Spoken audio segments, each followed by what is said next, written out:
Hey friends, it's Wes here, and for those of you who are interested, I thought I would do a little running commentary on the 16mm film that I did while attending the University of North Carolina at Greensboro in the year 2000.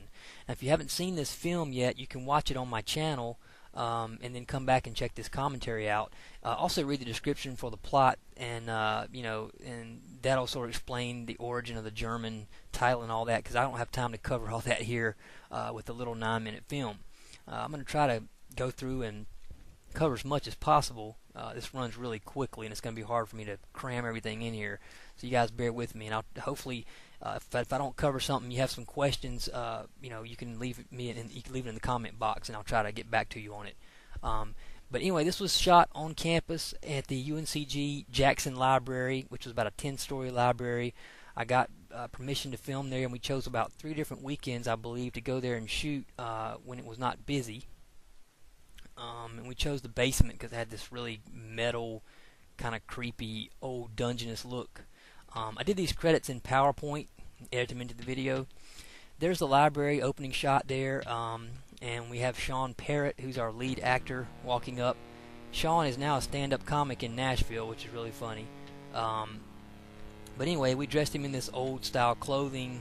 We didn't really want to predict or denote any specific time period, but just kind of an older, with the bowler hat and everything going on. Security guard Mark Patton, which was a classmate of my roommate that expressed interest in being in the film, so we let him play the security guard, watching Sean suspiciously as he enters. And as Mark picks up the phone here in a second to call, we have a zoom in on this monitor, which is flickering due to the refresh rate being different between the film and the TV. We see these these goon characters standing on the security camera. Sean walks by the circulation desk, and we see the clerk, which you will see later on in the film. Basically, if you've read the plot of this film, you kind of know what the idea is, so I can't really go into all that here. But basically, he's getting on the elevator, and the next shot is going to be in the basement. And I like this. It's really washed out, but I think it came out pretty neat. And that's a very Stanley Kubrick shot, in my opinion, with the lights the way they are, the couch, just the black and white, the whole look of it.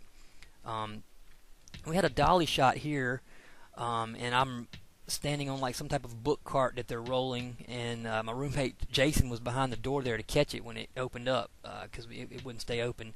And we're dollying now behind Sean as he's walking, being pushed by a couple people. I think I'm standing up on like a book cart with the camera tripod and everything. The close-up of his face here, the idea was to see down the aisles, and if you look, you can notice that there's a goon standing in the shadows of the, which we kind of thought would be a creepy effect. That's sort of to just introduce the audience to them and let them know that they're there and they are watching. I did this shot handheld as he picks out a book, and the book is not necessarily a specific book. He just grabbed one, but as you know, the idea is that he's pretty much being held back by technology and all these other pressures, and he can't seem to get out of the library with this book that he desperately wants for some reason. Very strange film, I realize, but aren't student films supposed to be that way? Anyway, though, we have a little cameo. There's my roommate Jason Kinsey right there, who was one of the co-producers of the film and helped me out a lot on it. He just wanted to have a brief cameo in it, so there we go. And here you see the goons for the first time.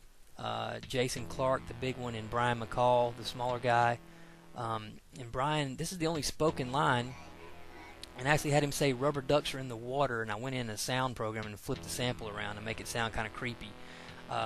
We rented them these tux and got goggles, and this female friend of mine, Lindsay Luxton, did the makeup. We got some clown makeup from Walmart and whited their faces and heads out, so they look nice and stark contrast and kind of creepy. The little wobbly clock shot here because we didn't have anything to mount it to and to get behind there and tweak the hands, but we're just trying to show that some time is passing. And Sean's tired, so he's getting up to move on, as it were. And he goes to this. We have another great tracking shot here. I just really like these. He goes to this computer terminal, which my roommate Jason Kinsey sort of came up with, and notice this is in German here. He actually programmed this a computer program to be this search engine, and I captured it on the video and then edited it into the film. You know, when he hits enter and all this gibberish comes up on the screen, basically just to say that no matter what he does here in the library, he's having challenges, technology, security.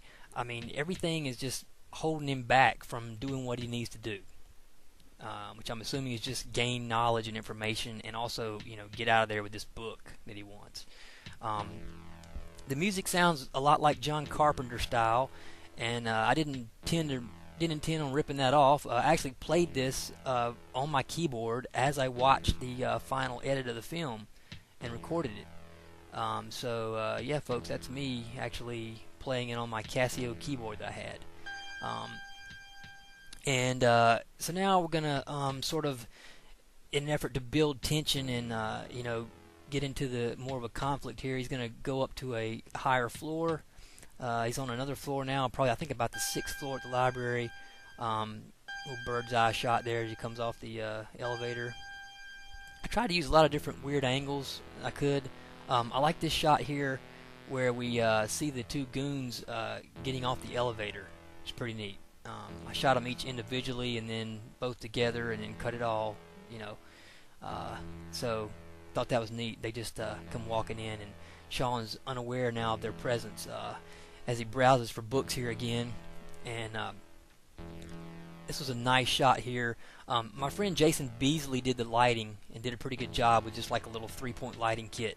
And here the goons come walking, and we start this little chase, which you know, everything gets a little more intense. Here he runs out of the kind of a funny run there, but you know, they I like how the goons come out here and then, you know, sort of go back into the stacks, the book stacks there. Sean sees the exit and runs, and we have sort of this descent into hell type sequence where he's running down these dark stairs, and you know, this was a very dark shot, and I thought, you know, I thought so obviously, but I thought I would keep it in here because it just kind of pulls everything together.